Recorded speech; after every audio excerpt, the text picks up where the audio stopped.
Sir Pinnelli Ramakrishna ఆయన ఈవీఎంలను ధ్వంసం చేస్తూ ఉన్న ఒక వీడియో వైరల్ అవుతుంది. అది యాహ్! ఇప్పుడు రీసెంట్‌గా బయటికి రావడం అంటే ఎలక్షన్స్‌కి తర్వాత ఎప్పుడు రాలేదు. లేట్‌గా రావడం మీద చాలా మందికి అనుమానాలొస్తున్నాయి. అసలెందుకు ఇప్పుడు విడుదలయ్యిందంటారు? దీనికి కారణం ఏందంటే సీసీటీవీ ఫుటేజ్‌ని దాచిపెట్టారు. పోలీసులు సరిగ్గా దీని మీద ఎంక్వైరీలు చేయలేదు. అంటే కొన్ని చోట్ల పోలీసులు వైసీపీతో కుమ్మక్కయ్యారు, కొన్ని చోట్ల తెలుగుదేశంతో కుమ్మక్కయ్యారు. అది కనిపిస్తుంది.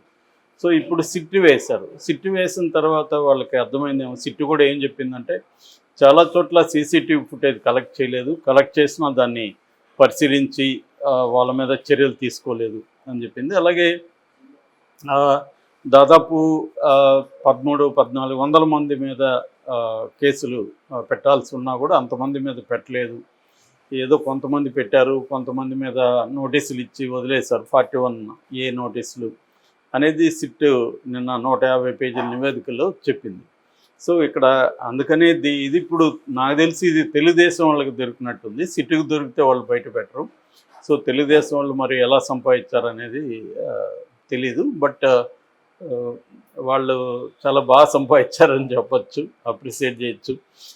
ఎందుకంటే యాక్టివ్గా ఉన్నారు. నిజానికి తెలుగుదేశం నుంచి కూడా ఇలాంటివి జరిగాయి, కానీ వైసీపీ వాళ్ళు అంత యాక్టివ్గా ఉన్నట్టుగా కనిపించట్లేదు. తెలుగుదేశం వాళ్ళు వర్క్ చేస్తున్నారు. సో, ఇప్పుడు పిన్నెల్లి మీద పిన్నెల్లి అక్కడ క్లియర్గా వెళ్ళి చేస్తున్నాడు. అక్కడ ఉన్న ఆఫీసర్ కూడా ఏమి అబ్జెక్ట్ చేయట్లేదు. ఎవరో చేస్తుంటే అబ్జెక్ట్ చేసేదానికి ఒక అతను వస్తే అతను కూడా లాగి పడేశారు.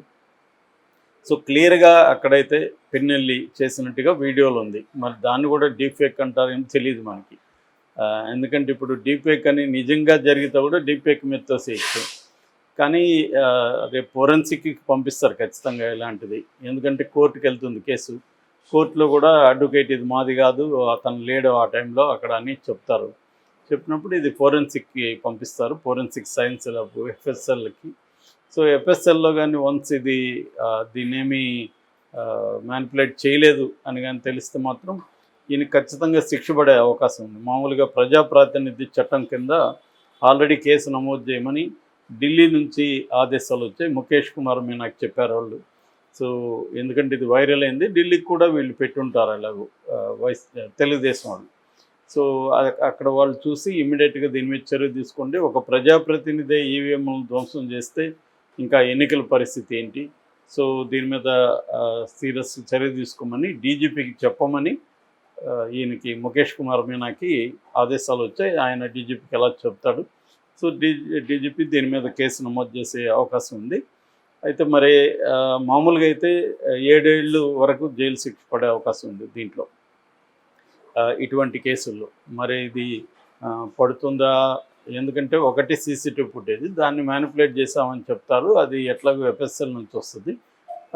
రెండవది అక్కడ సాక్ష్యాలు కూడా ఉన్నారు తెలుగుదేశం వాళ్ళు. మరి ఆయనకి కూడా తెలిసి ఉంటుంది కదా సీసీటీవీ. ఎందుకంటే దాదాపు అన్ని కేంద్రాల్లో సీసీటీవీలు పెట్టారు. మరి సీసీటీవీలు ఉన్నా కూడా అతను చేయగలిగాడంటే మరి అతను ఏ కాంపిటెన్స్ చేశాడనేది షాకింగ్ విషయమే.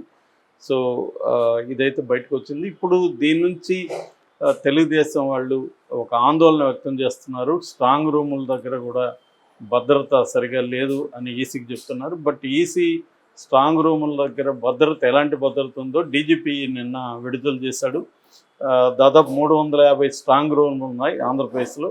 అందులో దాదాపు 100 ఫేస్ రికగ్నైజ్డ్ సీసీటీవీలు పెట్టారు. అంటే ఫేస్ను కూడా అది రికగ్నైజ్ చేయి క్లీన్గా చూపిస్తుంది అనమాట. సో, అటువంటి పెట్టారు. అట్లాగే అక్కడ 30,114 మంది మొత్తం బలగాలు ఉన్నారు. అంటే ఇందులో 3 అంచెల వ్యవస్థ ఉంటుంది. సో, 3 అంచెల వ్యవస్థలో ఒకటేమో సిఐఎస్ఎఫ్ ఉంటుంది, సెంట్రల్ ఇండస్ట్రియల్ సెక్యూరిటీ ఫోర్సు. తర్వాత ఏఆర్ ఆర్మ్డ్ రిజర్వ్ పోలీస్ ఉంటారు, సివిల్ పోలీస్ ఉంటారు. సో, తర్వాత చెక్ పోస్టులు ఉంటుంది. చెక్ పోస్ట్లో చెక్ చేసినాకే లోపల పంపిస్తారు. ఎవరైనా అధికారులు వచ్చినా కూడా వాళ్ళని వీడియో షూట్ చేస్తారు. వాళ్ళు ఏమేమి చేస్తున్నారు మొత్తం వీడియో షూట్ చేస్తారు అన్నమాట. అధికారులు కూడా ఎవరు వచ్చారు ఏమిటి నమోదు చేయాల్సి ఉంటుంది. అట్లాగే అక్కడ ఉన్న పోలీస్ అధికారులు, పోలీసు సెక్యూరిటీ అందరికీ బాడీ క్యామ్స్ ఉంటాయి అన్నమాట. సో వాళ్ళు ఎక్కడికి ఎటు కదిలినా బాడీ క్యామ్ రికార్డ్ చేస్తూ ఉంటుంది. తర్వాత నైట్ అయితే ఫ్లడ్ లైట్స్ కూడా పెట్టారు, చీకట్లో ఏమన్నా అటాక్ చేస్తారని ఫ్లడ్ లైట్స్ ఉంటాయి. రెండోది 2 కిలోమీటర్ రేడియస్లో ఏ టపాసులు పేల్చడం కావచ్చు, లేకపోతే బెలూన్స్ ఎగరేయడం కావచ్చు, డ్రోన్స్ కావచ్చు, ఇవేవి కూడా అలో చేయట్లేదు. చాలా స్ట్రాంగ్ అయితే ఉంది. దాని తర్వాత వీటిని కౌంటింగ్ కేంద్రాలకి తరలిస్తారు. కౌంటింగ్ కేంద్రాలు ఇప్పటి వరకు అయితే 33 ఉన్నాయి. వాటిని పెంచమని తెలుగుదేశం అడుగుతుంది, 33 సరిపోదని.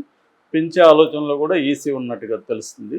సో కౌంటింగ్ కేంద్రాలు కూడా హై సెక్యూరిటీతో వీటిని తీసుకెళ్తారు. ఎందుకంటే ఆల్రెడీ ఆంధ్రప్రదేశ్లో ఉద్రిక్త పరిస్థితులు ఉన్నాయి కాబట్టి చాలా అట్మోస్ట్ జాగ్రత్తలు తీసుకుంటుంది. ఎలక్షన్ అయినాక కూడా 15 రోజుల పాటు 25 కంపెనీల కేంద్ర బలగాలు ఆంధ్రప్రదేశ్లోనే ఉంటాయి. ఎందుకంటే post election violence, post result violence జరిగే అవకాశాలు ఉందని ఇంటెలిజెన్స్ వర్గాలు ఈసీకి చెప్పాయన్నమాట. ఎందుకంటే ఖచ్చితంగా ఒక కారణం ఏంటంటే దీంట్లో ఈసారి విపరీతంగా డబ్బులు ఖర్చు పెట్టారు అభ్యర్థులు. సో ఆ ఓడిపోయిన వాళ్ళకి చాలా ఫ్రస్ట్రేషన్, కోపం ఉంటుంది. రెండోది ఓడిపోయినప్పుడు ఏమవుతుందంటే 2 రకాలు. ఒకటి, తమ డబ్బులు తీసుకొని ఓట్లు వేయలేదని, తర్వాత ఏమో అవతల వాళ్ళు ఏదో మ్యానిపులేట్ చేశారని. ఈ 2 కారణాలతో తమ వాళ్ళ మీద కూడా దాడి చేసే అవకాశం ఉంది. డబ్బులు తీసుకొని ఓట్లు వేయలేదు, లేదా డబ్బులు తీసుకొని ప్రజలకు పంచకుండా వీళ్ళే తినేశారు, ఇలాంటి వైలెన్స్ జరిగే అవకాశం ఉంది.